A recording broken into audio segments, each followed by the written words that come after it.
Well, hello and welcome to a cold but sunny Dresden here in Germany. And this is the fifth in my series of videos about my fan writing. And today it's going to be a bit improvised, so bear with me if I hesitate or I don't get things quite in place at the right time, because I'm going to be showing you some things on the screen from Instagram. So let's get going. Starting today then with great news that I've had a poem accepted for an anthology. Here it is, Ourselves in Rivers and Oceans. It's going to be in aid of water.org. The theme, of course, was water. And my poem about the Kharkovka Dam in Ukraine, which was blown up in June. And so I'm very excited about this because it's the first time I've ever had a poem published in an anthology. So I think it's appropriate then to talk today more about my Queen fan poetry in general. And I'd like to say really that I think I'm taking off with the poetry very much. I feel I'm writing much more mature poetry than I did several years ago. I had written fan poetry before, and I don't really know how to explain that. I think I'm taking more time to think about it. I also feel inspired by the visual artists around me on Instagram, and I often write poems about their work, or rather inspired by their work. So that's to me, it's been a great development. But it kind of started with me feeling a little lost, I have to be honest. Sort of like a mixed feeling, because it started really way back in June 22 when I saw this gem here, delightful piece of artwork from Z, Chaotic Queen Z, animated by Magnolia Stereos, Joyce. And Brian had posted it, and I was pretty stunned. I mean, it actually put into visuals something I'd already written in my book, my autobiographical ebook, Bohemia Place, My Life, Our Times and Queen, which I'd already published 6 months before in December 2021.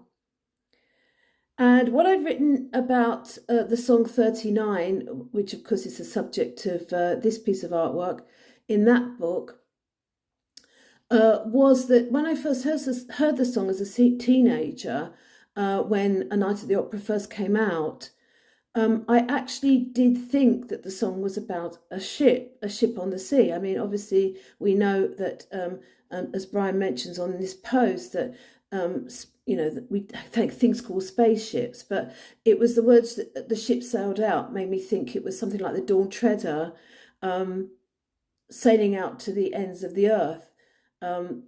C.S. Lewis would have been pretty much appropriate for Brian as well. So I was pretty amazed to see this. Obviously, that my ideas had been put into visuals like that, but of course, nobody had known about my ideas. Nobody had known about my book, and it made me realise that the visual artists were out there and I wasn't. So what was I going to do about this? So opportunity turned up in September of last year, sadly through the passing of Taylor Hawkins, and Brian put out an appeal to the artistic community to make contributions. And so of course I wrote a poem. So this is how the latest spate of fan poetry started. And this one and a subsequent one I wrote much more recently for Brian's birthday this July, there it is, were both taken up by Sarah Rugg and put into videos along with visual art, and finished up being posted by Brian. So this was great, of course. And I had written poems in between, and I've written poems since, but these are the two that have arrived there, thanks to Sarah. Okay, so then, of course, a week later, it was Ross, so I wrote a poem for that. Of course, get the same degree of attention, and maybe it will be the right thing to do to put it out there again next year, because it will be his 75th, and I don't feel that I can do much better than that one, so that'll probably be what I'll be aiming for. Important birthday. Okay, so then also Starfleet came along in July, and the reissue there, and I wrote a poem. There it is. Again, but of course I noticed that, you know, it's the sheer number, the sheer volume of visual artists that are out there on Instagram, and yeah, so it was important for me to think, you know, to see that there was so much of it, and how did I bring the two things together, that people didn't really know too much about the fact that I was writing poems, and also that so many people had done so many things to commemorate Starfleet. So I wrote a poem for that. So here that is. To those who don't know it, here's a fan poet, and all the work of all the visual artists that I mentioned in this poem I placed at the end, so people could see the selection that I'd managed to find. So, of course, I got quite a few likes for that, gratitude from the visual artists concerned. And I mean, I think that's just about it, really.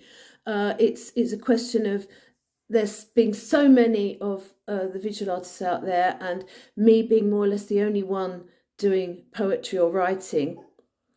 And there's two sides to that, really. I mean, I don't mind being virtually on my own. There was a lot of things to admire about Bohemian Rhapsody, the movie, but I particularly found that the line about misfits was appropriate. I just, you know, it rang true for me anyway. And I think that that's, you know, a lot how I still feel about doing this poetry in a way.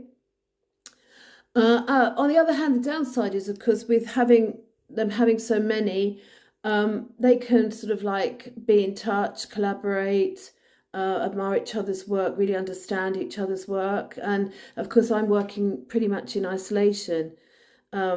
So there's that side to things. But then again, as I say, I do get inspiration from the visuals too. So that's something worth thinking about. So in connection with that, just to draw your attention to a little venture here, where 12 of the Braille artists have contributed to a calendar for next year. And so you get one piece of Braille art for every month. Theme is Braille animals, and of course, Save Me is there too. There's Martina's Instagram handle in case you didn't know it. Okay, so get over there and check out that post. Okay, so a lovely calendar to have 2024. Okay, well, that's all for today. Next time I'll be talking about fan writing and poetry outside of the Queen world. Also anything that I've found inside the Queen world, which is quite hard to find nowadays, but I think it's worth mentioning. And yeah, hoping, of course, that there'll be more opportunities in the future to keep going or creating my own particular kind of art. All right, have a great time, whatever you're doing, and I'll get a video together again as soon as I can. Bye for now.